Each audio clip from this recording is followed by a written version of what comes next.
শুক্রবার জুমার দিন আসরের নামাজের পরে আল্লাহ তালার এই একটি নাম 11 বার পাঠ করে আপনি আল্লাহ তালার কাছে যা চাইবেন আল্লাহ তালা আপনাকে তাই দিবেন। প্রিয় ভাইরা আমার, প্রিয় বোনেরা আমার, আমাদের মধ্যে অনেকেই আছেন অনেক সমস্যার মধ্যে পড়ে আছেন, অনেক প্রবলেমের মধ্যে পড়ে আছেন, অনেক ডিপ্রেশনের মধ্যে পড়ে আছেন, অনেক হতাশার মধ্যে পড়ে আছেন। দেখা যায় রিজিকের প্রবলেমের মধ্যে পড়ে আছেন, সন্তানটা কথা শোনে না, স্ত্রীটা কথা শোনে না, ফ্যামিলির কেউ কথা শুনতেছে না, সবাই আপনার অবাধ্য হয়ে আছে।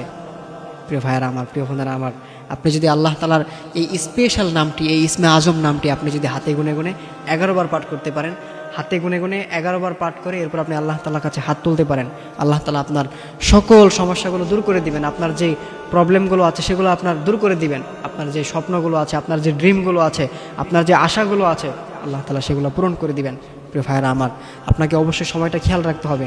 শুক্রবার জুমার দিন আসরের নামাজের পরে, অর্থাৎ হচ্ছে আসরের নামাজের পরে মাগরিবের নামাজের পূর্বে, আসরের নামাজের পরে মাগরিবের নামাজের আগে, এর মাঝামাঝি যে সময়টা আছে এটা হচ্ছে দোয়া কবুলের একটা অন্যতম সময়।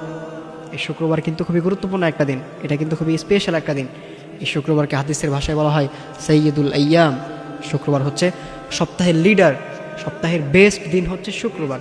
এই জন্য আপনি অবশ্যই শুক্রবার দিন আসরের নামাজের পরে মাগরিবের নামাজের আগে, এর মাঝামাঝি যে সময়টা আছে, আপনি এই সময়টাতে আল্লাহ তালার এই স্পেশাল নামটি হাতে গুনে গুনে 11 বার পাঠ করবেন। 11 বার পাঠ করে আপনি আল্লাহ তালার কাছে হাত তুলবেন, আল্লাহ তালা আপনার সমস্যাগুলো দূর করে দিবেন। সেই নামটি হচ্ছে ইয়া আরহামার রাহিমিন, ইয়া আরহামার রাহিমিন, ইয়া আরহামার রাহিমিন। আপনি আল্লাহ তালার এই স্পেশাল নামটি, এই ইসমে আজম নামটি হাতে গুনে গুনে 11 বার পাঠ করবেন। 11 বার পাঠ করে এরপর আপনি আল্লাহ তালার কাছে হাত তুলবেন। তবে অবশ্যই একটা কথা মনে রাখবেন, দোয়ার পূর্বে অবশ্যই আপনি দুরূদ পাঠ করে নেবেন।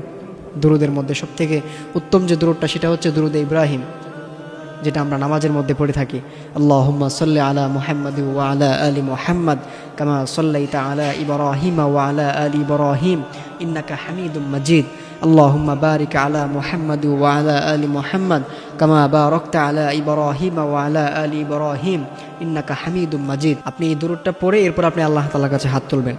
কারণ আপনি যদি আল্লাহর হাবিব সাল্লাল্লাহু আলাইহি ওয়াসাল্লামের উপরে দুরূদ পাঠ না করেন, তাহলে কিন্তু আপনার দোয়াটা আল্লাহ তাআলার কাছে সরাসরি পৌঁছাবে না, এটা আসমানে ভাসতে থাকবে। আর আপনি যদি আল্লাহর হাবিব সাল্লাল্লাহু আলাইহি ওয়াসাল্লামের উপরে দুরূদ পাঠ করে নেন, তাহলে আপনার দোয়াটা আল্লাহ তাআলার কাছে সাথে সাথে পৌঁছে যাবে। আপনার দোয়াটা আল্লাহ তাআলার সাথে সাথে কবুল করে নেবেন, এটা আর আসমানে ঝুলন্ত অবস্থায় থাকবে না, আপনার দোয়াটার সাথে সাথে কবুল হয়ে যাবে। এই জন্য অবশ্যই আপনি দোয়ার পূর্বে আপনি অবশ্যই দুরূদ পাঠ করে নেবেন। প্রিয় ভাইরা আমার, দোয়ার পূর্বে অবশ্যই দুরূদ পাঠ করে নিতে হবে, তাহলে আপনার দোয়াটা আল্লাহ তাআলার কাছে সরাসরি পৌঁছে যাবে, আপনার দোয়াটা দ্রুতই কবুল হয়ে যাবে। এই জন্য প্রিয় ভাইরা আমার, আপনি অবশ্যই আল্লাহ তাআলার এই নামটি 11 বার পাঠ করে এরপর আপনি দুরূদ পাঠ করে এরপর আপনি আল্লাহ তাআলার কাছে হাত তুলবেন। হাত তুলে আপনার যে সমস্যাগুলো আছে, আপনার যে চাওয়া পাওয়াগুলো আছে, আপনি আল্লাহ তাআলার কাছে বলবেন যে আল্লাহ, আমি এই সমস্যার মধ্যে আছি, আল্লাহ আপনি আমার রিজিকে বারাকা দেন, আমি এই প্রবলেমের মধ্যে আছি, আল্লাহ আপনি আমার এই প্রবলেমটা দূর করে দেন, আল্লাহ আমার এই স্বপ্নটা আছে আপনি এটা পূরণ করে দেন, আল্লাহ আমার অনেক পড়াশোনা করেছি, আমি পড়াশোনা শেষ করেছি বাট আমার কোনো চাকরি হচ্ছে না, আপনি আমাকে একটা চাকরির ব্যবস্থা করে দেন। আপনার যে সমস্যা আছে এরকম করে শেয়ার করবেন, আপনার যে স্বপ্নগুলো আছে এগুলো বলবেন, আল্লাহ আমার এই স্বপ্নগুলো আপনি পূরণ করে দেন। এরকম করে আল্লাহ তাআলার কাছে চাইবেন, দেখবেন আল্লাহ তাআলা আপনার এই চাওয়া পাওয়াগুলো পূরণ করে দিবেন। শুক্রবার দিন আসরের নামাজের পরে এই সময়টা কিন্তু দোয়া কবুলের একটা অন্যতম সময়। আর আপনি যদি আল্লাহ তাআলার এই স্পেশাল নামটি আপনি 11 বার পাঠ করে যদি আপনি আল্লাহ তাআলার কাছে বলতে পারেন, ইনশাআল্লাহ 100% আপনার দোয়া কবুল হবে। আল্লাহ তাআলা আপনার দোয়া ফিরিয়ে দিবেন না, কারণ আল্লাহ তাআলা কোরআনে বলে দিয়েছেন ওয়ালিল্লাহিল আসমাউল হুসনা ফাদউহু বিহা। ও গোলামেরা, আমার যে সুন্দর সুন্দর নামগুলো রয়েছে, আমার যে স্পেশাল নামগুলো রয়েছে, আমার যে ইসমে আজম নামগুলো রয়েছে, তোমরা যদি আমি আল্লাহ তাআলার সেই নামগুলো ধরে আমাকে ডাকতে পারো, আমি আল্লাহ তাআলা তোমাদের ডাকে সাথে সাথে সাড়া দেবো, আমি দেরি করব না। এজন্য অবশ্যই আপনি আল্লাহ তাআলার এই নামটি ধরে আপনি আল্লাহ তাআলার কাছে বলবেন, আল্লাহ তাআলার কাছে আপনি সাহায্য চাইবেন। অন্য জায়গায় আল্লাহ তাআলা বলে দিয়েছেন ওমাই ইয়াতাওয়াক্কাল আলাল্লাহি ফাহুয়া হাসবু। আমার যে গোলামটা আমি আল্লাহ তাআলার কাছে সাহায্য চাই, আমি আল্লাহ তাআলা তাকে সাহায্য করি। এই জন্য অবশ্যই আপনি আল্লাহ তাআলার কাছে সাহায্য চাইবেন। আপনি বিপদে পড়ে গেছেন, আপনি আল্লাহ তাআলার কাছে সাহায্য চাইবেন, আপনি মানুষের কাছে সাহায্য চাইবেন না।